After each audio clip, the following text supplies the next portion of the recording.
to my channel. It's me, Jen, again. And as you can see, ito pa rin yung outfit natin. And also, ito pa rin yung buhok natin kasi nag-back-to-back film tayo, okay? Kasi kapag ganyan yung feeling ng isang content creator na gusto mo tuloy-tuloy na lang, yung mga ideas na nag-flow sa yung mind.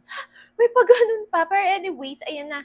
Ang share ko lang naman sa inyo ngayon, mga sis, is papakita ko sa inyo yung mga bagong binili kong mga products and also yung mga onting PR dito na hindi ko pa nagagamit talaga. So, bibigay ko lang yung mga thoughts, mini thoughts talaga. Hindi, yung parang mga first impression ko sa kanila.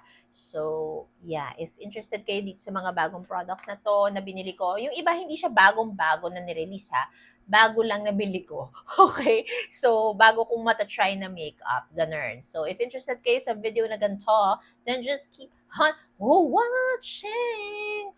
Okay, so first natin mga sis is the lips muna kasi parang ang putla na natin. Ito yung recent purchase ko, Roman product siya. May blush din mamaya mga sis. Pero ito, this is their Dewy Full Water Tint.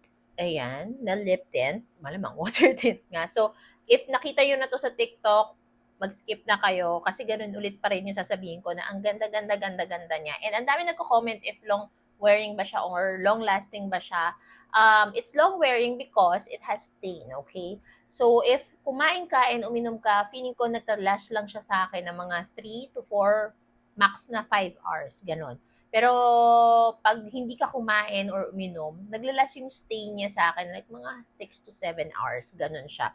Matagal naman siya kung hindi ka kakain. Pero kung kakain at inom ka, medyo mas mabilis yung pagkawala ng stain, which is normal lang kasi nga, syempre kung dumadaldal ka din, di ba, yung laway mo, ganun. May explanation, pero ayan, ito yung dalawang binili ko, dalawa lang muna, ayan. If Rose and also Custard Mauve yung kinuha ko. Swatch ko sa inyo mga sis. This is Custard Mauve. Sobrang ganda. Sobrang ganda, no? Ang ganda-ganda niya. And ganito siya sa lips. Ay, mamaya na sa lips. Swatch muna natin si If Rose din. Pareha silang maganda eh. Ayan. Ganda-ganda. Ganda-ganda. So, unahin muna natin si Custard Mauve sa aking lips. Okay. Gorgeous. Gorgeous. Mga ganun tayo. Hindi tayo social.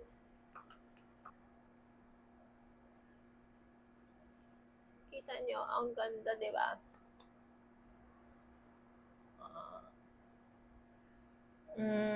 Di ba? Ang ganda. Tapos sabi nila, nakikita ko din sa comment section na wag daw igaganyan kasi mawawala daw yung parang dewiness niya. So, kailangan nakaganyan lang.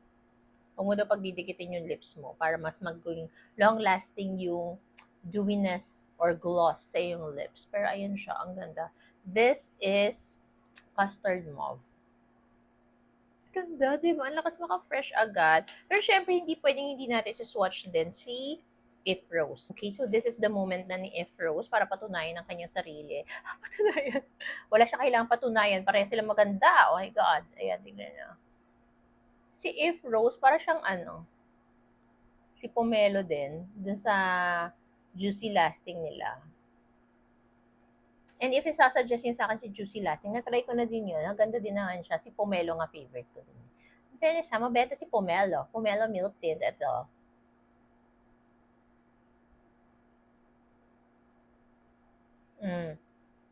Diba?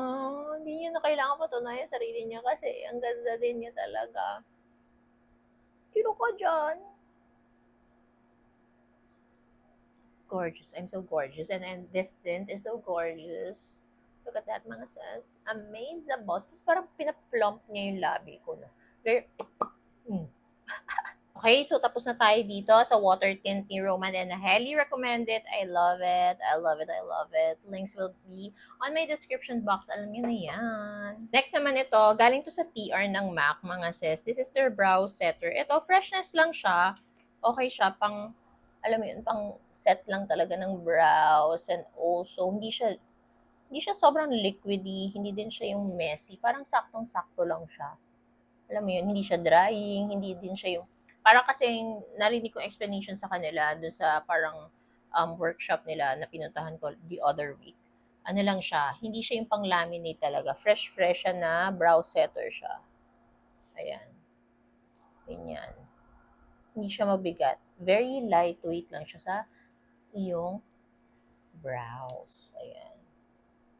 Para siyang si strokes. Ganon mga sis. Fresh siya. Ganyan yung atake niya mga sis. Love it. Ang fresh lang. Hindi na pressure yung brows mo maging laminated or caterpillar. Okay, next naman is from Romand ulit. Ito na yung blush. Oh my God, dalawang shade din yung binili ko. This is their Better Than Cheek na blush in the shade N02 and N01. Nakita ko kasi to kay Miss Nate or kay Nate na tinry niya to and nagandahan siya na kahit sobrang light niya, umi-effect siya sa balat natin. Kaya naman sabi ko, ay sige, yung bagong shades nila yung kukunin ko, which is again, it's N01 and N02. Papakita ko sa inyo, mga sis. Ito si N02. Ayun, parang very lightweight lang siya. Kala mo hindi makikita sa iyong mukha, di ba? Pero pag nasa cheeks mo na siya, parang siya nagka-transform mga sis. Ito si N01. Parang kala mo wala, di ba? Ganyan. Pero tignan nyo mga sis, pag nilagay na natin sa ating cheeks, ma-amaze kayo. Papakita ko sa inyo is si N02 muna. This one. Ayan.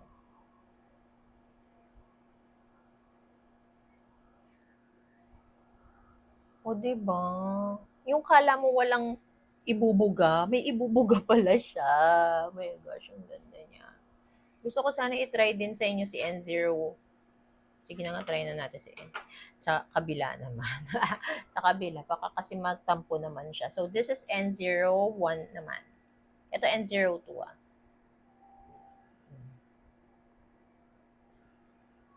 Ang ganda din, di ba? Oh, I love it.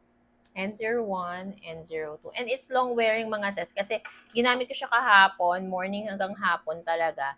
Bugs na bugs to, hindi siya nawala sa aking mukha. Kaya amazeable to. Ang pinaka-favorite ko sa kanya is siguro si N02. Pero bet lalo din to kapag gusto mo yung peachy yung atake mo, mga sis. Ganun.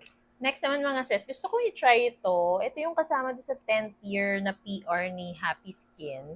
Ngayon ko lang siya mata-try. Ito yung kanilang mini cushion puff. So, para siya sa mga liquid blush, applying concealer, and even loose press powder products daw. O, diba? So, let's open it. Ang cute! Grabe. Tingnan nyo, ang cute mga sis. Ayan siya. Tapos, pwede mo ipasok yung daliri mo dito. Ganyan. Tapos, puk. Try nga natin. Mag-concealer tayo. Wait. Okay, so let's put some concealer.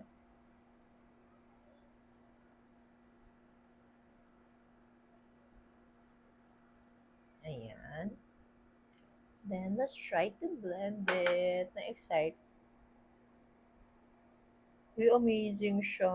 Nabiblend nga niya yung mga inner corners and maliliit na kanto. Sorry. Ang cute.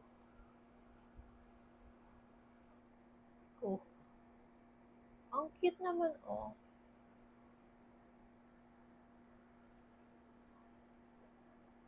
Ang cute. Napadali yung buhay mo pag doon sa mga magandang kanto. Ganyan. Di ba? Amazing to, ha? Fairness.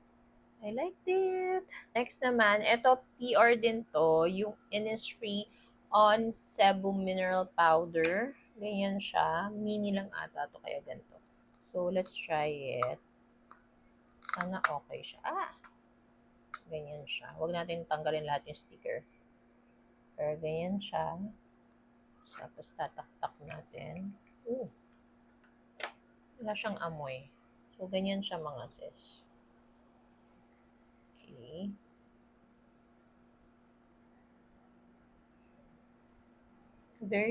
Very fino. Very pinong-pino siya, ha, fairness. Nung nilagay ko dun sa kamay ko. Pero,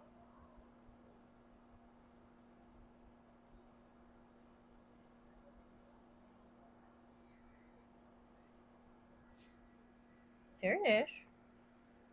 Kabong. Very. Ano ba yan? Super pino niya talaga in fairness. Fairness. Very Pino kasi, oh. Diba? I like it. Ganda siya. Then next, ito balot pa mga sis. Sunny's Face din to. And nag-repurchase kasi ako nung sun safe nila. Kasi di ba gustong gusto ko yung sunscreen nila. Hindi kasi ako nagbe-breakout and hindi siya mahapde sa face. Kaya sobrang benta sa akin yun. Kaya nag-repurchase ako. Ayan. Hindi ko napapakita sa inyo yan kasi alam niyo na naman. Pero ito, dito ako excited. Bagong shade to ng kanilang lip cheat, Sheer Lip Glow. Very hype to sa TikTok in the shade Beat. So, ito try natin siya. Okay, so ganyan siya. Same lang naman yung packaging. And ganyan.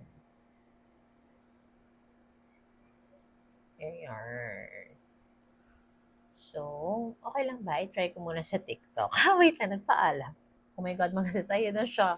Andito na siya sa labi ko. Ang ganda pala nito. Kaya pala hype na hype siya sa TikTok. Shade nito is Beat, mga sis. And it's so nice. Para siyang yung kay Get Ready With Me, Tequila. And also, di ba parang ganito din pag nakikita ko dun sa, ang pangalan nito? Clinique, yung Black Honey, Black Honey, ganon. So nice. Go get this, mga sis. It's nice. It's nice. And last, mga sis, is this one from Happy Skin. This is the Fresh Morning Dew Microfine Matte Setting Spray nila. And na-review ko na to sa TikTok, alam ko. And nakikita nyo din sa mga Get Ready With Me ko to kasi maganda naman talaga siya. And grabe. Super fine nung mist niya. Mas fine pa yung mist niya kaysa kay Charlotte Tilbury. And yeah, it does its job. It makes your makeup last longer and hindi ka nahuhulas talaga all throughout the day. So, I highly recommend this and very refreshing siya. Kaamoy niya yung BLK na ba't ako nakapikit? Di pa naman nag-spray. Yung watermelon na mist nila, kasi ito ata honeydew yung kineme nito eh. Yung flavor. Pero, ayun no, kahit makailang beses ka, hindi magmumukhang na duraan. Natalsikan ng tubig yung mukha mo. Kasi sobrang pino niya. And I like it. I love it. I highly recommend this. So, yun lang mga sis. Yun yung mga bagong makeup na hindi ko pa na first impression and review. I hope nagustuhan niyo itong video na to and comment down below if ano pa yung mga gusto niyo content for beauty and gawin ko, okay? So, yun lang. Thank you so much for watching. Don't forget to like, share, and subscribe on my channel, mga sis. Bye!